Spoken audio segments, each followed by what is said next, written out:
Good morning, ladies and gentlemen, and welcome to the Capital Region Minority Supply Development Council Business Consortium webinar.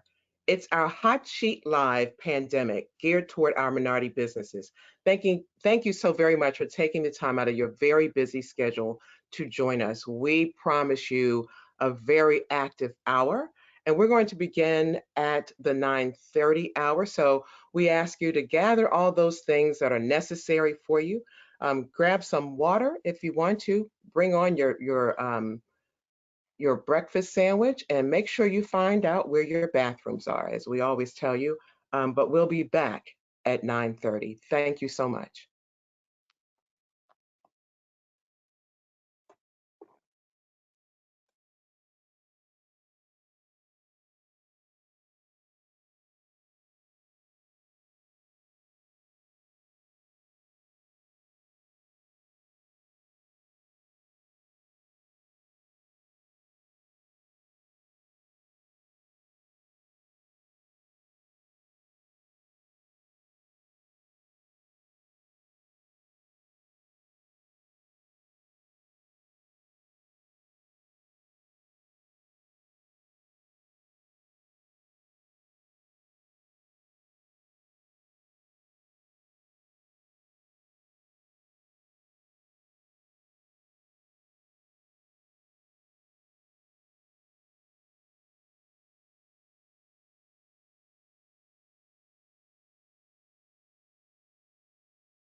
Good morning, ladies and gentlemen. We welcome you. We see that people are checking in, and we anticipate questions. So do us a favor, look for the drop down where there are questions, and please submit any questions. You may have submitted them during your registration, but feel free to submit any questions that you may have. And actually join us on social media at CRMSDC is our handle. We'll be back in just one moment.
Good morning, ladies and gentlemen.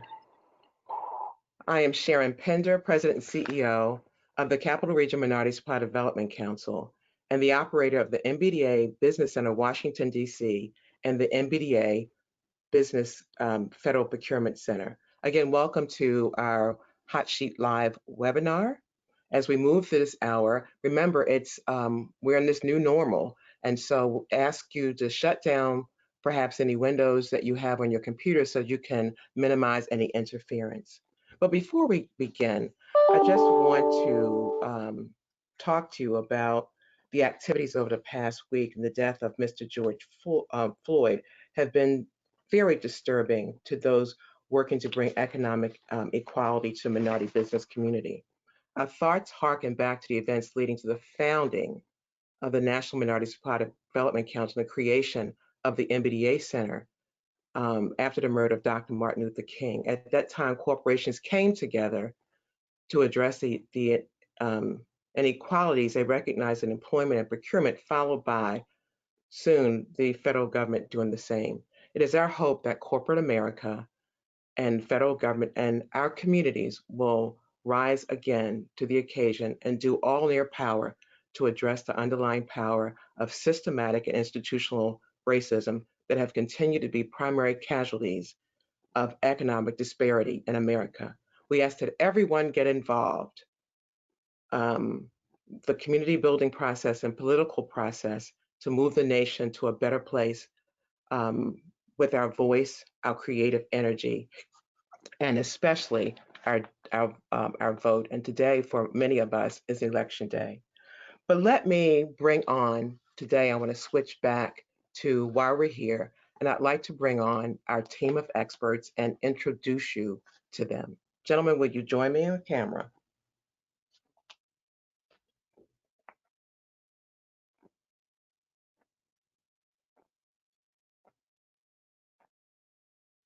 Today is very special because we have on camera someone I really admire. He's co-hosting and moderating a portion of today, and that's Mr. Arnold Sowa.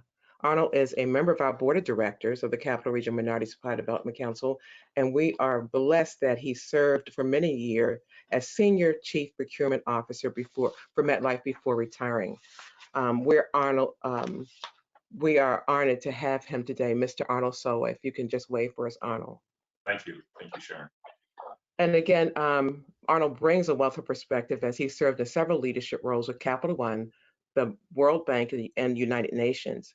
And as I said, most recently, he was a senior vice president and chief procurement officer for MetLife, where he led a global organization of over 300 professionals in 50 countries who managed over $5 billion in annual spend.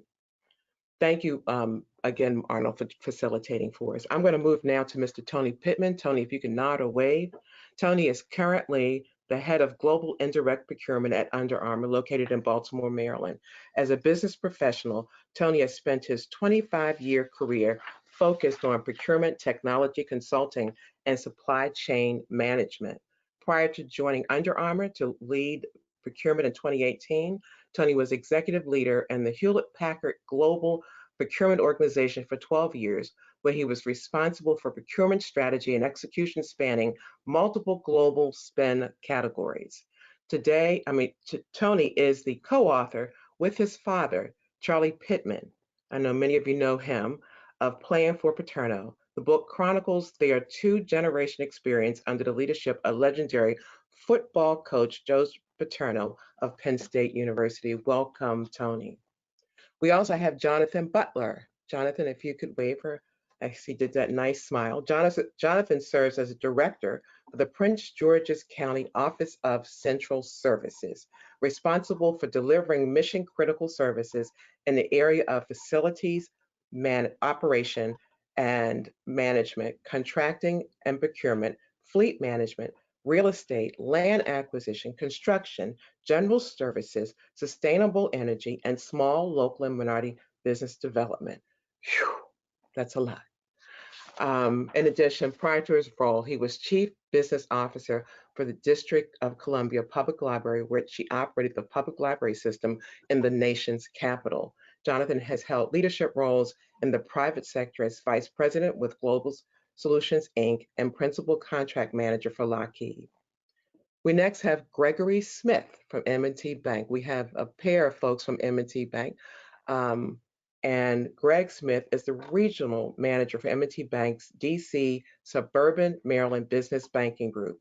His team of 16 relationship managers and 3 team leaders is responsible for supporting all of M&T's small business customers up to $30 million in revenue in DC, Prince George's, and Montgomery County. Since joining the bank in 2004, Greg has held various sales and management positions in the retail bank and in the business banking division. He has a BA from Colgate University and an MBA from the Smith School of Business at the University of Maryland. And he lives in Kensington with his wife and 3 children under the age of 5. So Greg, we might see them in the background, right? Jared Ricks. M&T Bank. Jared Ricks is the Vice President, Business Banking Team Leader for M&T Business Banking Group in Montgomery County, Maryland. This team of 6 relationship managers are responsible for supporting all the M&T small business customers up to $30 million in revenue in Montgomery County. Jared has spent his entire career with the bank in business banking since joining in 2013. He has a BA from Lafayette College and an MBA from the Smith School of Business at the University of Maryland and lives in Washington, D.C. Now, if you see on the screen, you will see that what our agenda is for today, and we're going to get started very shortly. But at first, we're going to have a conversation, a fireside chat, we're calling it, with Chief Procurement Officers. And then we're going to glide right into our PPP loan forgiveness. I also want to note, not only is Arnold a member of our board of directors, but so is Jonathan Butler and Jared Ricks. And so I have to give a special shout out to those gentlemen for stepping up and helping us and imparting their talents and gifts to us today. So let's kind of get started. Arnold, if you would join me, and gentlemen, we'll get right back to you. Arnold, I just want to kind of turn this over to you, but before we do, let's take a short poll.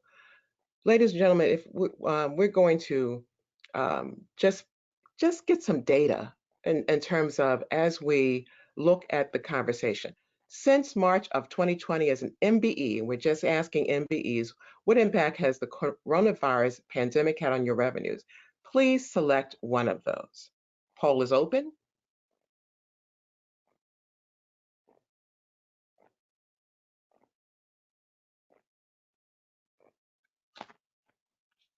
Shauna, how are we looking in terms of responses? We're doing great. We've got just about 38% of the folks that are online voting. So I suggest we give it just one more moment. Okay.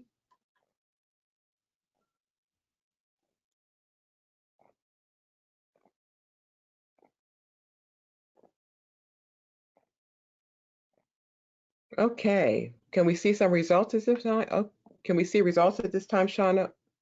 Okay. Absolutely. So Arnold, what do you think? Well, It looks like, I guess not unexpected. I mean, it's sad to see this. I mean, the impact this has had on our MBEs, but hopefully, some of the insights were given today, and if MBEs are looking for new sources of business, hopefully we get some insights from the CPOs we're talking to today. and that is our purpose, isn't it? So Yeah. Arnold, I'm going to turn it over to you, and I'll see you back shortly. Okay. So, so one of the things that we've hoped to do, this is the second discussion we've had with CPOs, and one of the things that if you're an MBE, you're saying, where can I get business in a time like this? And in any organization, it's the procurement organization that's responsible for identifying sources of goods and services. So I think this is a great part of the organization to get some insights from, and that's why we're having these. First guest is going to be Tony Pittman from Under Armour, and Tony, if you could.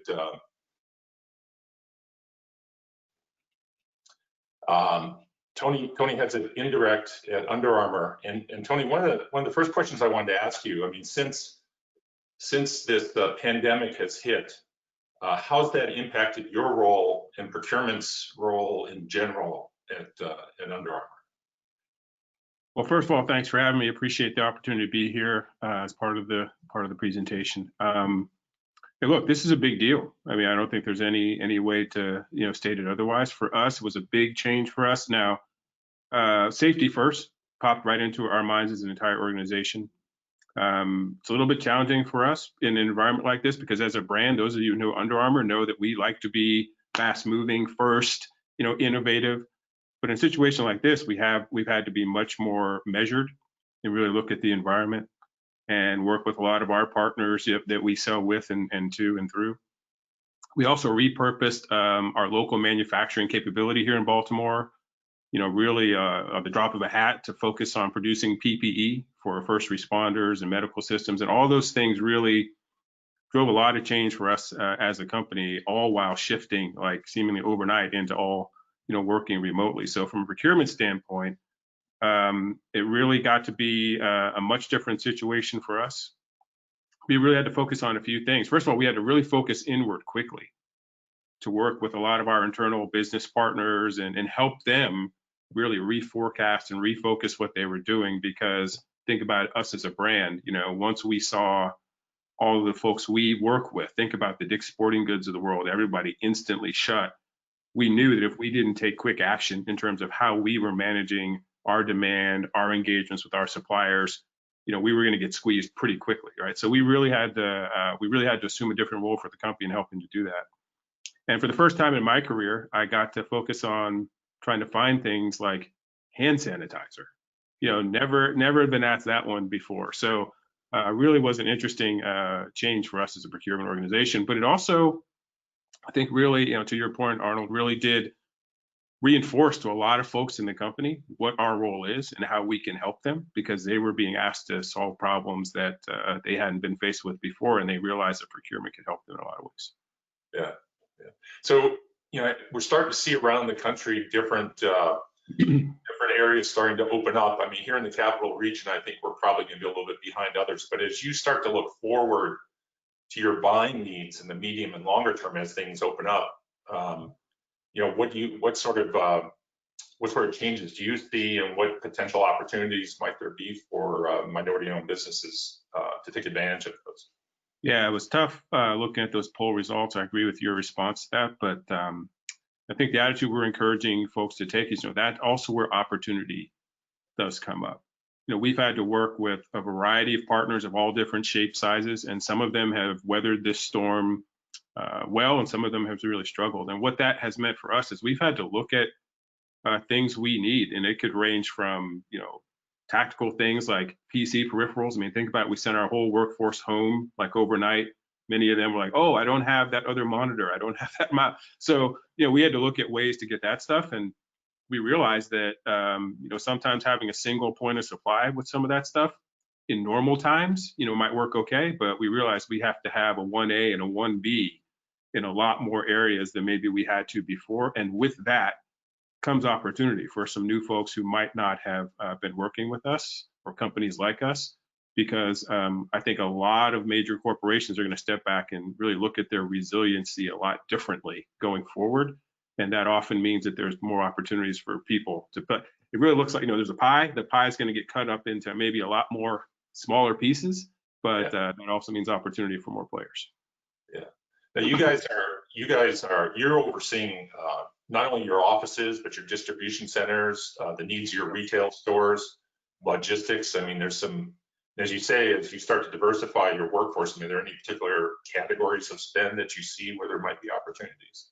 Yeah, so the whole workforce strategy is really going to be a big focus for us. We've been talking about that as a leadership team as recently as just yesterday, because we have to look at different ways, to operate, and different, everyone's now got in their mind, hey, we don't know if we're out of this yet. What's going to happen if there's another wave of this? We hope not, but we now realize we have to be prepared, and therefore we have to make sure we have the right contingent workforce strategies, the ability to flex up and down probably more quickly than we did before. And that's a space where I do expect we're going to see a wider variety of needs. It's also a space I know where there are a lot of opportunities for MBE. So I encourage you to really think about, the products and services you can offer, and look at businesses like ours and maybe come up with some innovative ways you can, put some options on the table. Because whether it's supporting our distribution centers, retail stores, or offices, things you name, we're going to be really taking a hard look at how we do that in a more resilient way going forward. Yeah. I mean, one of the things I've noticed when I was CPO is one of the big advantages of working with MDs. They do tend to be, I don't know if scrappier is the right word, but they tend to be more flexible and able to meet needs quickly and less set in their way. So I've always found that to be an advantage. So if I'm an MDE, how do I start to do business with Under Armour? Do I write you? Do you have a portal? How did I go about learning about these business opportunities? Yeah, before this crisis hit, we actually were working on a whole new portal for suppliers, and that'll be around probably before the end of this year. But right now, if you have an interest in Under Armour, it's very simple. You can just email procurement@underarmour.com. You make it very simple. and just, state in the subject line, what you're looking to offer, and we'll make sure that, one of the leaders of that spend area or that category area takes a look at it, and we'll let you know if we think we have a fit. Okay. So maybe now, if it's okay, Tony, I'd like to open up to some questions. If anyone has any questions for Tony, if we have any on from the audience. Yes, thank you, Arnold, and good morning to both of you. We do have many questions coming in from our audience. The first question, Tony, for you is around what is the most important criteria that Under Armour uses when evaluating a new supplier? Good question. You might think it's a procurement person. I might say something like, you got to give us a great price or something like that. But really for us, we talk at Under Armour about value in the truest sense. Look, we are not a low-cost brand. We're a premium brand, and I think that really has permeated the whole enterprise. So when we go out and look to procure things, we're looking at what is the total value of the partnership or the relationship. Sure, we have to have a competitive price, right? You guys know who we compete against. We have to be competitive, but we really look at value. And Arnold, you touched on it. We look for agility. We're a brand that's having to navigate quickly often, and we need partners who can do that with us. So, those are the two big things we look for: overall value and agility. Great. Thanks. Tony, Under Armour, being a large manufacturing company, has a lot of needs, and I know a lot of your work is overseas. What are some of the primary top 3 products that you're procuring that we can probably provide from MBEs here in the U.S.? So I'm on the indirect side. So yeah, you're right. We have a whole separate supply chain team that manages a lot of our product supply, and we do that all around the world. We're very diversified. We're not focused in one country, which is fortunate for us. But on the indirect side, there's a few big spenders. We're a brand, right? So anything around creative, photo support, creative support, printing, all those kinds of things are big in terms of what my team support in supporting the brand. So if you're an MBE who's got any kind of creative services, agency services, location-based creative services, those are things we are often very interested in. We're also a big technology company behind the scenes. So anything around development, Q&A, infrastructure support, we could have needs in those areas that people may be interested in. Okay. Can we take a couple more questions for Tony? Yes, there are some questions that are coming in from our audience around what are your current needs relative to PPE? Are you in the need of hand sanitizers, face shields, thermometers, and things of that nature? Could you please? Yeah, great questions. Fortunately, we are a big source of supply for those things, which we've been glad to be able to do. So we are supplying millions and millions of robes, masks. We've asked a lot of our manufacturing partners to focus their capacity on those. And our founder and chairman, believe it or not, also owns Sagamore Distillery, which he asked to start producing hand sanitizer right when this thing broke. So look, we are helping supply that. So I'd actually say if you are in need of any of those things, we're probably someone you may want to talk to. But fortunately, we've been a company that's been able to refocus our capacity to help produce a lot of that stuff. Okay, maybe we have time for one more question for Tony, if there's some still there. Just one quick question, Tony. Do you use contingent labor very much in Under Armour, staffing services?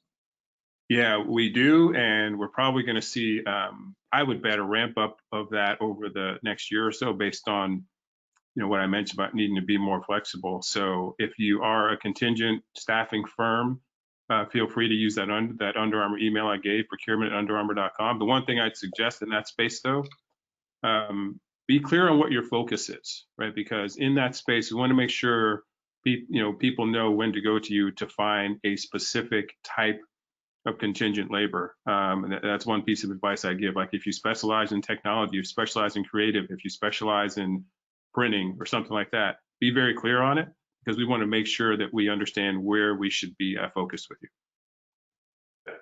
I just want to remind everyone, Tony will be back at the end to take more questions, but I want to make some time for Jonathan. So Tony, thank you very much. I think this was good insights. I really appreciate it. We'll see you towards the end then. All right, see you later. Yep. And if I could ask Jonathan to come on, turn on his camera. Hey, Jonathan. So Jonathan is the Director of Central Services. So it's not only procurement, you have procurement and a bunch of other stuff, right? Construction and real estate and so forth. So it's must be very interesting times for you. I mean, so what, maybe you can just give a high level overview, what's changed in your business as a result of this pandemic? And your department rolls on in procurement, but the other parts of the organization you're responsible for and how you had to respond. Yeah, thank you, and good morning, and happy Tuesday, I guess. With the way we're working these days, it's hard to really decipher the days. It really is. Thank you for the opportunity for this fireside chat. With the Office of Central Services in Prince George's County, as you mentioned, we're responsible for a mixed bag of things.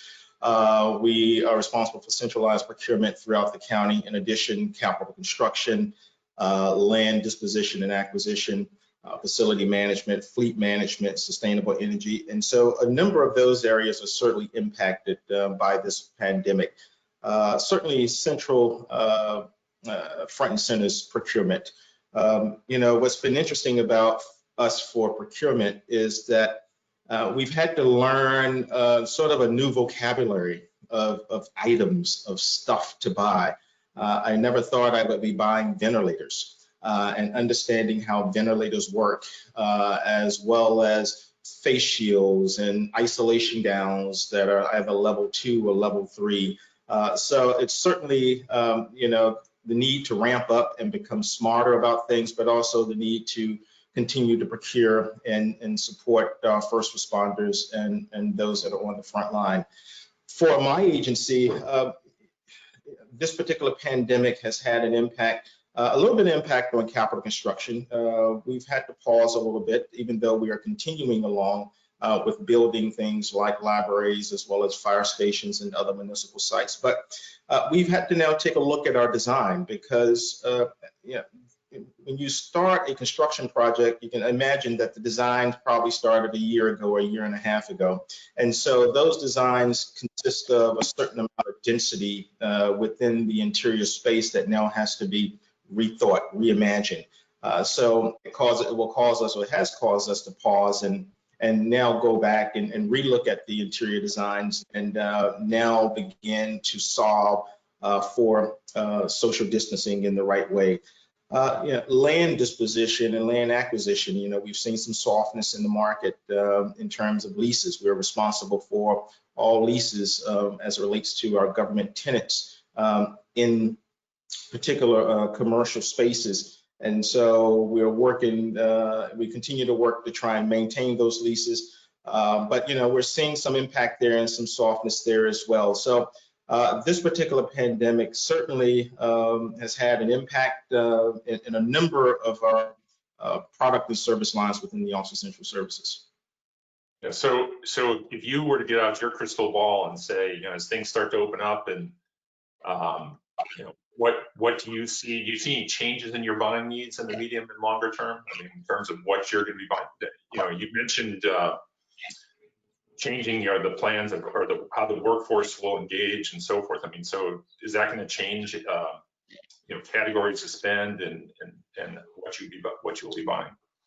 Yeah. So over the horizon on this, I think what we will see change. We will continue to buy PPE, but what this particular situation has done. Number one, I think you never let a good crisis go to waste, and so really it has actually revealed a lot of the inefficiencies in how our county government has been working in terms of working in a sort of paper-intensive or paper-exhaustive environment. So I think what we're going to see over the horizon is certainly the continued procurement of technology, maybe cybersecurity there as employees continue to work from home in a telework capacity.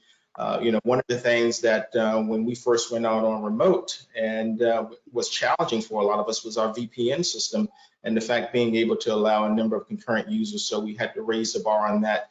I know Tony talked about a little bit about sort of procurement or IT items such as monitors and keyboards and things like that. But that's true, as more employees go out and work remotely, you're going to have to supply those particular items. But I think over the horizon, we'll see the continued need for PPE. We'll also see the need for increased technology and cybersecurity, as well as probably some business process reengineering as we begin to think about new ways how we do business. All right. So, what advice, Jonathan, would you give to a minority-owned supplier if they wanted to do business with Prince George's County? Is there a portal? Is there an email they can write to? How do they make you and your team aware of what they have to offer? Yeah, so we maintain a forecast on our website, and so there are a couple of ways you can get in contact with us. We have a central mailbox, email box, which is OCS Purchasing Agent at co.pg.md.us that you can provide or send requests for information on how to do business with the county. We have a gateway portal called our CCS, Certification Compliance System, and we rolled that out in September, and that is truly the gateway for our small and minority business, as well as any business that wants to do business with the county. It's the certification process. Again, one of the things that we do is certify businesses in a variety of categories that allows for preference points during the procurement process. And so we rolled out CCS, this system that allows for online certification, which was a paper-based system for years, and that is a gateway into doing business with the county. That you can actually access through our county website, princegeorgescountymaryland.gov/central services. Thank you. And there is a reciprocal agreement you have with the certification provided by organizations like the the Capital Region Minority Supplier Development Council, correct? Yeah, right. So there's reciprocity in a number of entities, which includes the Capital Regional Minority Supplier Development Council, as well as several other entities for MBE certification.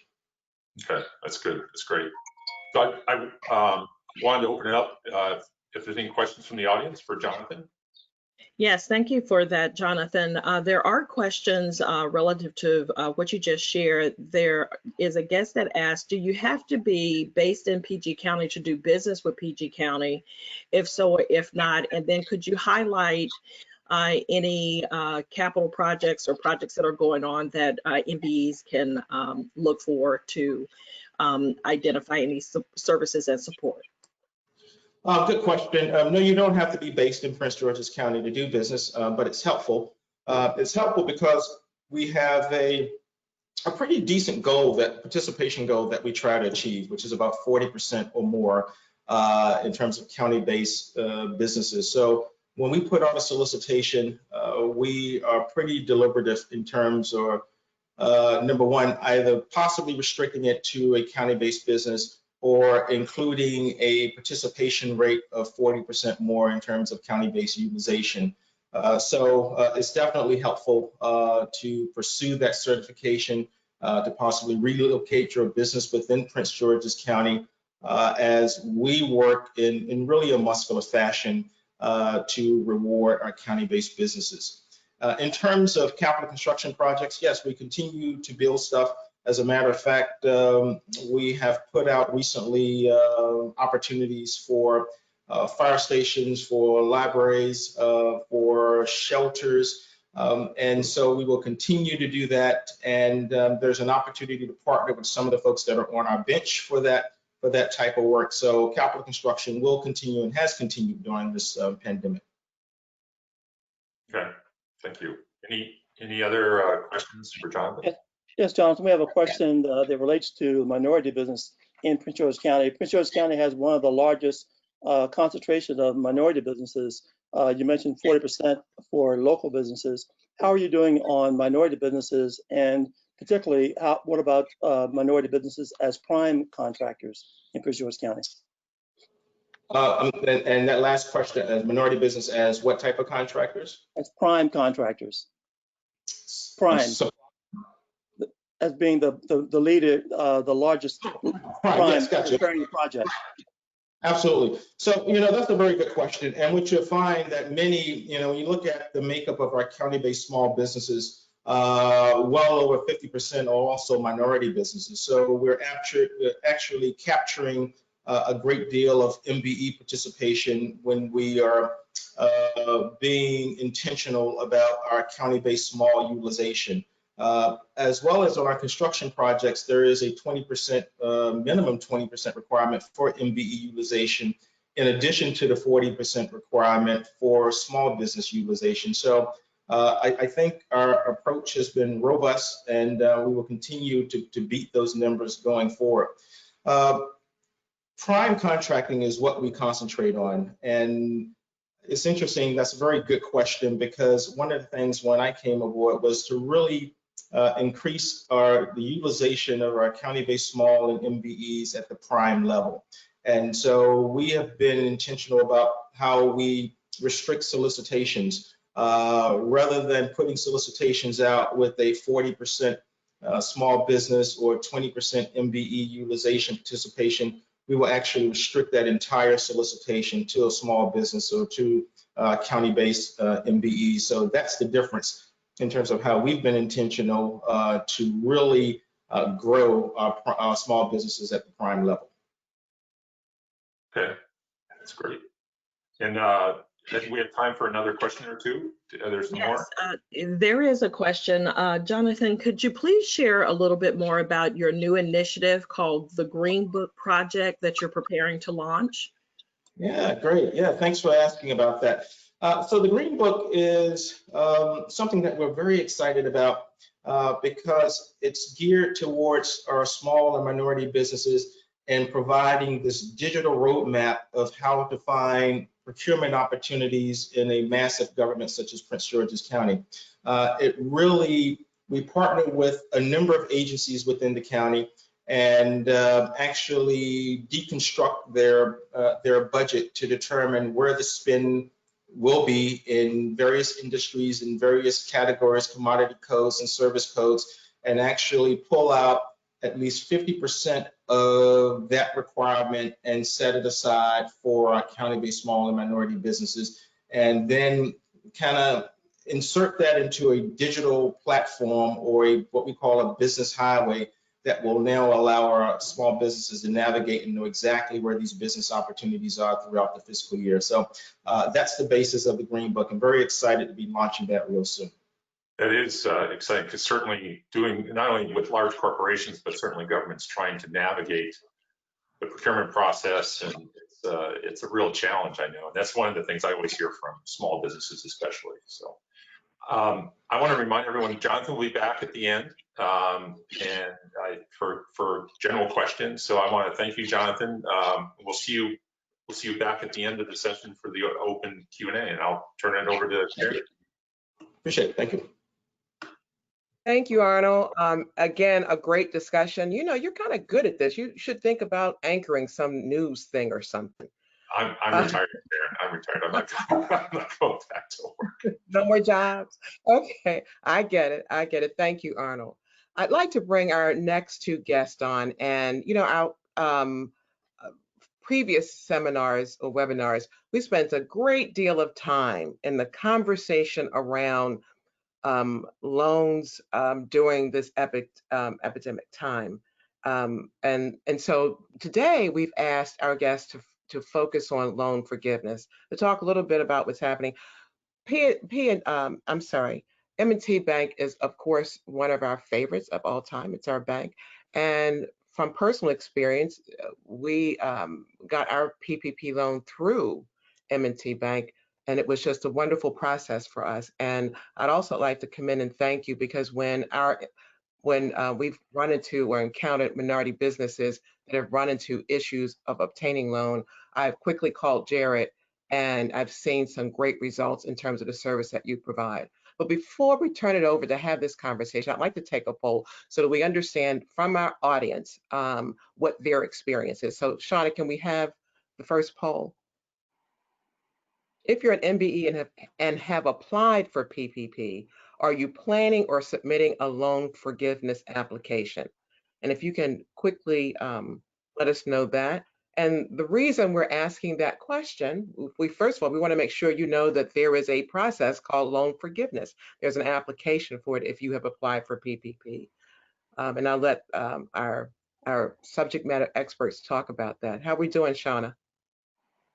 Excellent, excellent. Let's give it just one more minute so some more folks can get their answers in. And here we go. Okay, so gentlemen, looks like we are looking at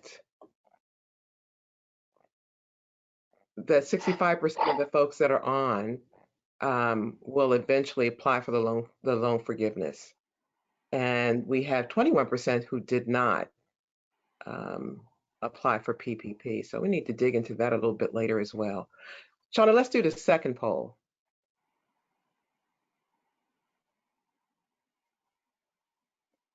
This poll is that if you're an MBE, do you anticipate needing additional capital beyond the payroll protection program when your region reopens for business? So, your choices are yes, no, or you may not be sure.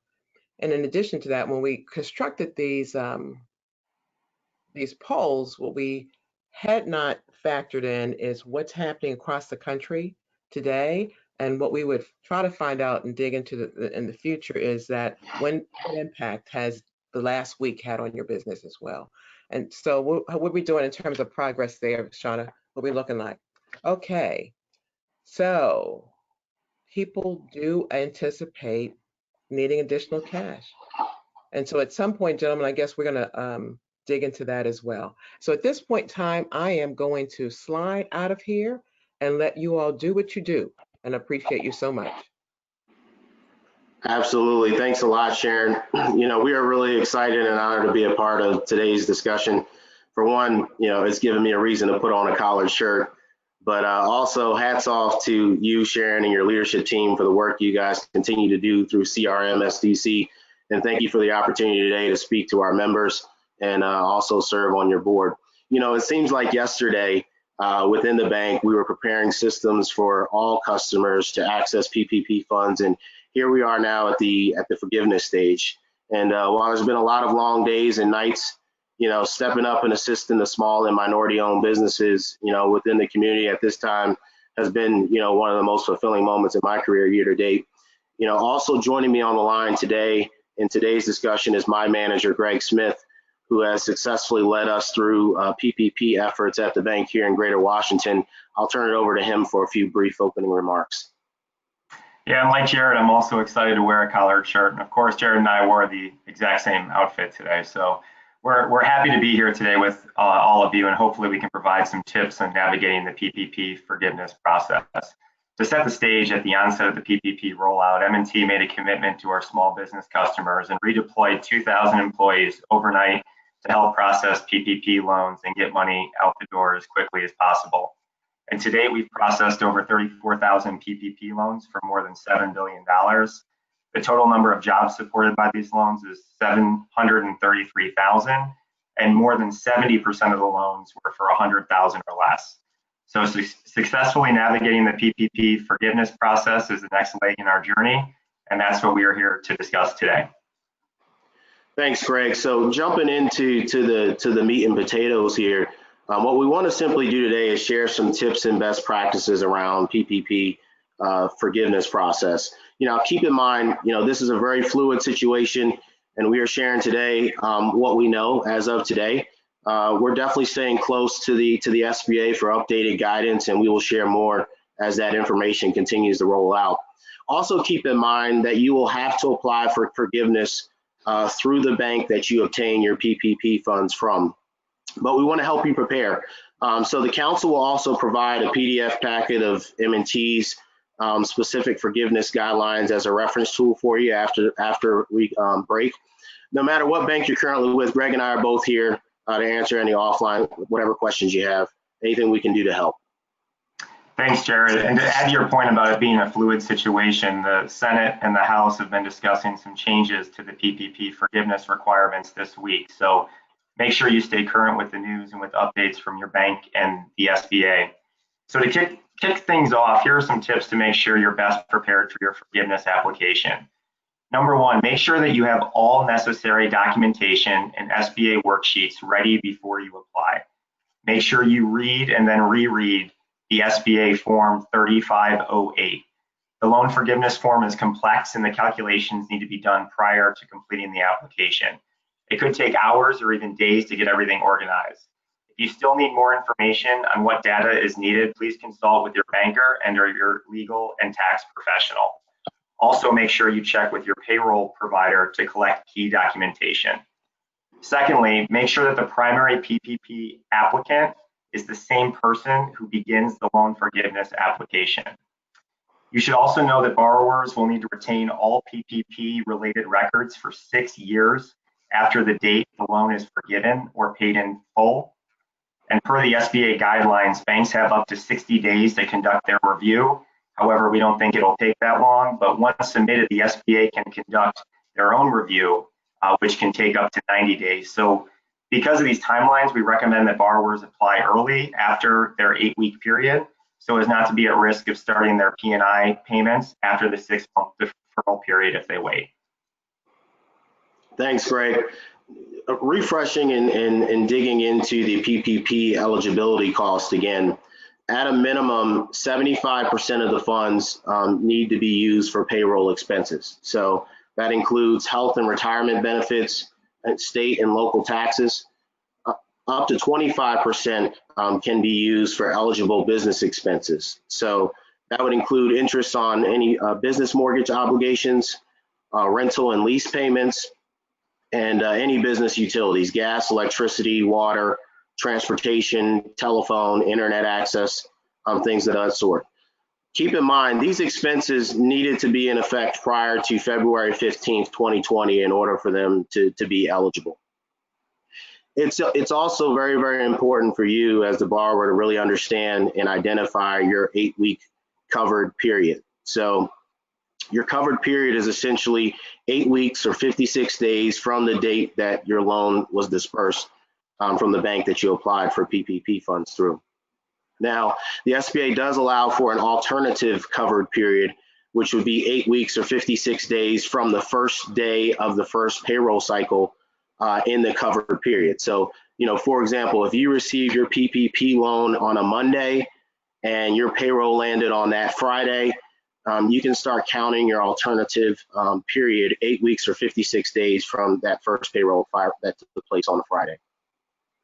Now, it's also important to really understand how the SBA defines an FTE. So the SBA and Department of Treasury define an FTE as a full-time equivalent employee who works 40 hours or more on average each week. So having detailed information on these FTEs when you go to submit is crucial. So the name of the FTE, last 4 digits of their social security number, and a detailed breakout of employees that are over or under $100,000 in compensation on an annual basis. Now, unique to the forgiveness process, there is a FTE reduction exception process as well. Now, many borrowers have shared with us that one of the key items that they're facing is loss of employees for a variety of different reasons. If that is the case, the borrower may be eligible for an FTE reduction exception. So in order to qualify for that, there's a few key items that you need to keep in mind. So first, you have to make a good faith written offer to rehire that employee. It must contain the salary and wages prior to the separation taking place. It must be rejected by the employee. You must retain records of that rejection, and you must notify the SBA within 30 days that the employee rejected employment. Greg? Yeah, so just to clarify, you have to notify the state unemployment office for the employee's rejection as well within the 30 days. So let's talk a little bit about the documentation that's needed. So first off, you're going to need the bank account statements or third-party payroll service provider reports to document the cash compensation paid to employees. You're also going to need tax forms or equivalent third-party payroll service provider reports for payroll tax filings and state quarterly wage reporting and unemployment insurance tax filings. You're going to need payment receipts, canceled checks, or account statements to document your employee health insurance and retirement plan contributions. And in terms of FTE documentation, you're going to need to show any employee job offers and refusals, firings for cause, voluntary resignations, and written requests by any employee for reductions in work schedule. Documentation showing average number of FTEs as well. So for the non-payroll expenses, specifically for the business mortgage interest payments, you're going to need amortization schedule and cancel checks or a bank statement from February 2020 and the covered 8-week period. For business rent and lease payments, you're going to need a copy of the current lease and receipts or the canceled checks or bank statements from February 2020 and the covered 8-week period. And for the business utility payments, you're going to need a copy of the invoices from February 2020 and those paid during the covered 8-week period, and the receipts, canceled checks, or the account statements. That sums it up for us today. So we're going to hand it back over to Sharon, and feel free to ask any questions that you guys may have. And this is can be a complex kind of process. And so we appreciate you all coming on. I wanted to tell our audience that we have a package for distribution that has all this information that you've conveyed here today. But right now, let's take a couple of questions from the audience. But again, as a reminder, we do have a package of information that covers this presentation. Sonia and Ken, we have any questions? I'm sure. Yes, we do. The first question is, what is the maximum amount of loan forgiveness that can be requested for the payroll compensation of owner employees and self-employed individuals? I can take that one. The pay cannot exceed the lesser of 8 out of the 52 weeks of the 2019 compensation for any owner employee or self-employed individual or general partner, or the dollar amount of $15,385 per individual, which is the calculation for someone making $100,000.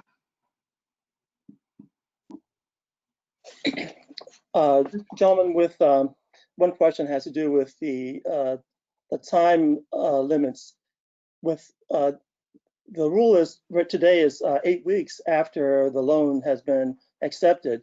Has there been much discussion about extending that period because the whole economy is coming back more slowly and employees are coming in, are being reemployed more slowly than anticipated?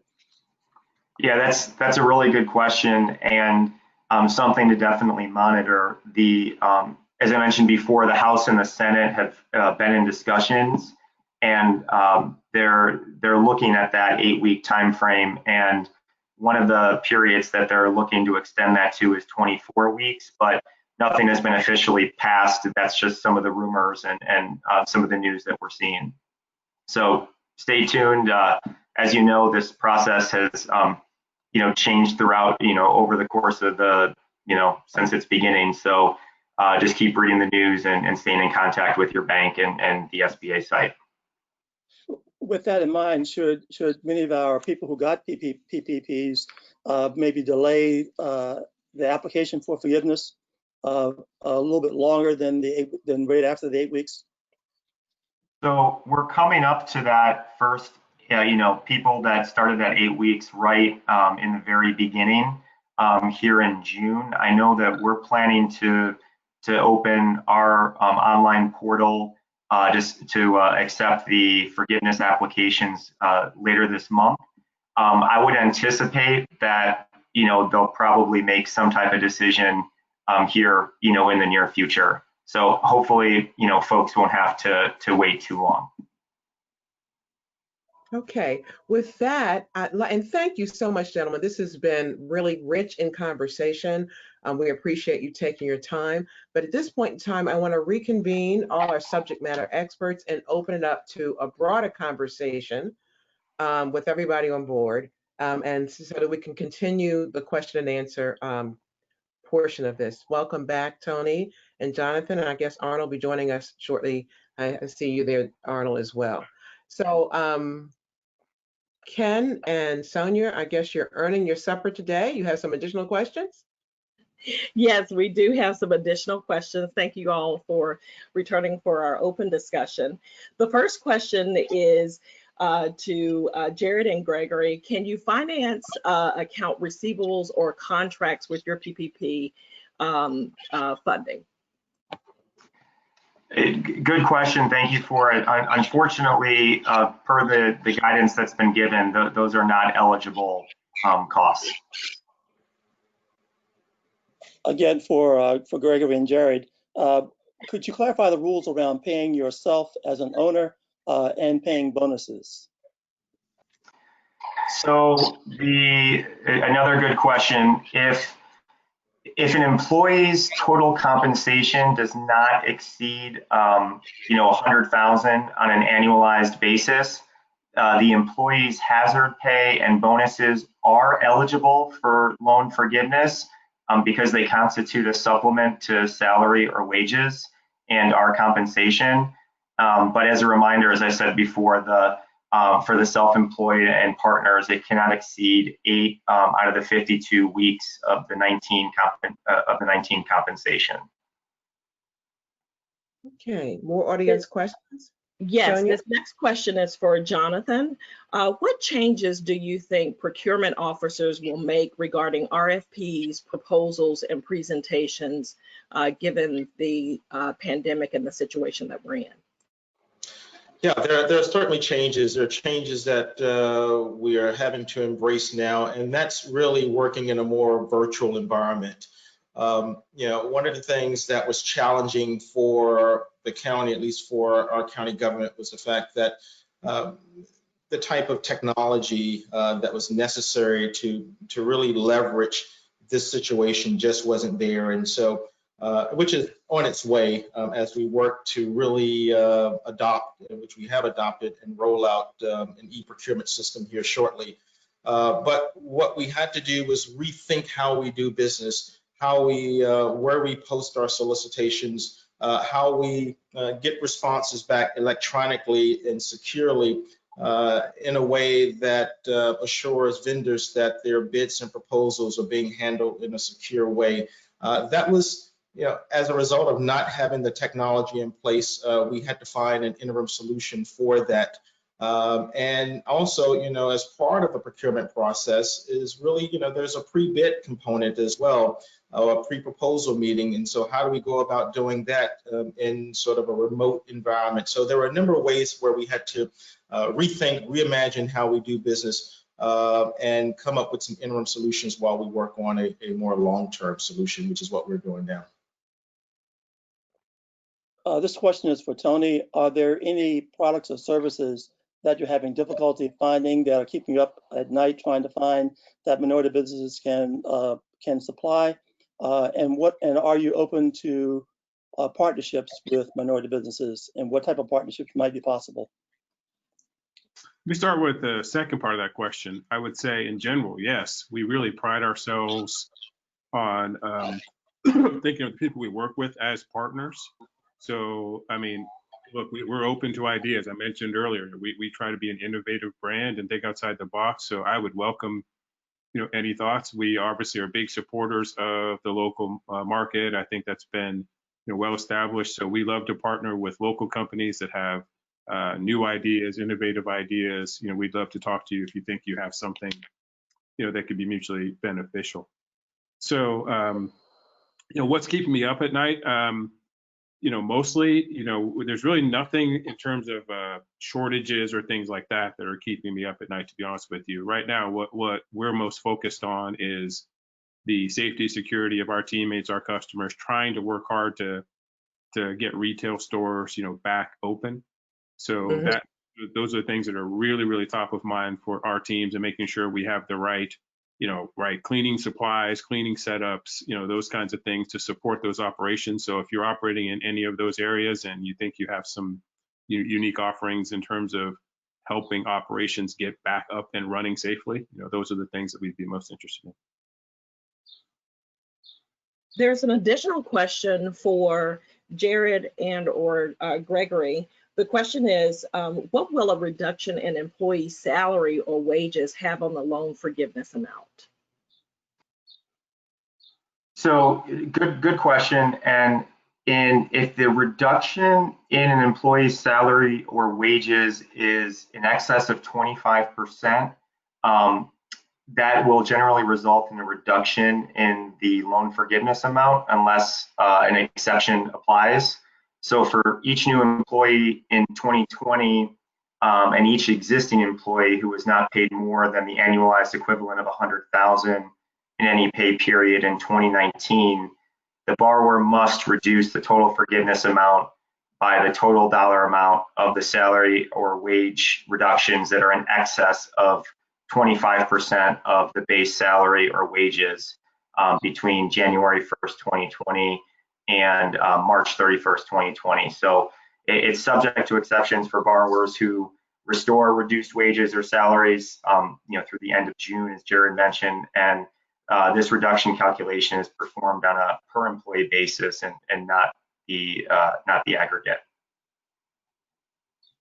Can I ask Tony a question? It was just a curiosity question. You had mentioned earlier that with Sagamore Spirits that you all pivoted there and did some things with hand sanitizer. You mentioned that before. I'm just curious. So great whiskey. I'm just wondering, when does that production start again? I don't